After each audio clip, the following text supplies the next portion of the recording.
हो चला देखी आई जौनपुर के टीडी कॉलेज चला देखी आए हो चला देखी आई जौनपुर के टीडी कॉलेज चला देखी आई हो चला देखी आई जौनपुर के टीडी कॉलेज चला देखी आई। हे सखी हे देखा दुल्हवा कैसे देखत हो कैसे हो?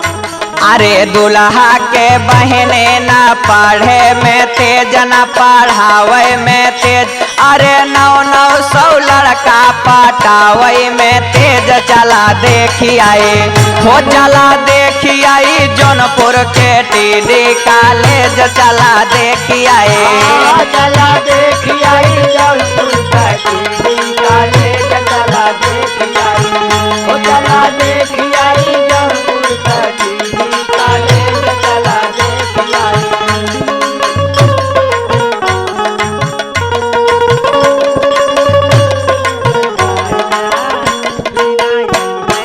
ये बूढ़ा बेटा लगाया बिना आई है जवानी ये बूढ़ा कैसा लगाया बिना आई है जवानी। हे सखी बोला। हे देखा हो हाँ समधियवा कैसे देखत बा हो कैसे हो? अरे समधि के बहने न पढ़े में तेज न पढ़ावे में तेज अरे 900 लड़का हो आवई में तेज चला देखी आए हो चला देखी आई जौनपुर के टीडी कॉलेज चला देखी आए हो चला देखी आई जौनपुर के टीडी कॉलेज चला देखी आई हो चला देखी आई जौनपुर के टीडी कॉलेज चला देखी आई।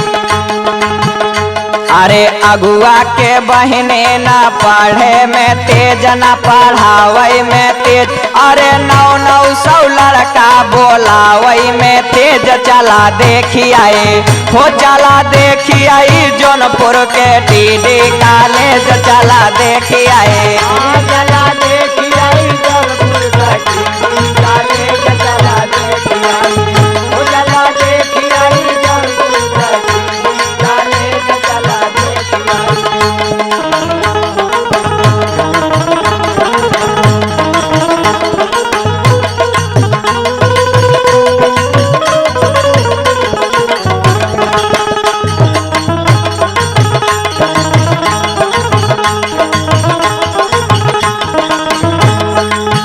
ए सखी हाँ हे देखा बरती हवा कैसे टुकुर टुकुर ताकता हो बड़ा तेज लखत हो। हाँ बहने हाँ बरतिया हवन के बहने न पढ़े में तेज न पढ़ावे में तेज अरे रहरी में काम करावावे में तेज चला देखी आए हो चला देखी आई जौनपुर के टीडी कॉलेज चला देखी आए चला देखी आई जौनपुर के टीडी कॉलेज चला देखी आई हो चला देखी आई जौनपुर के टीडी कॉलेज चला देखी आई। हो चला देखी आई जौनपुर के टीडी कॉलेज चला देखी आए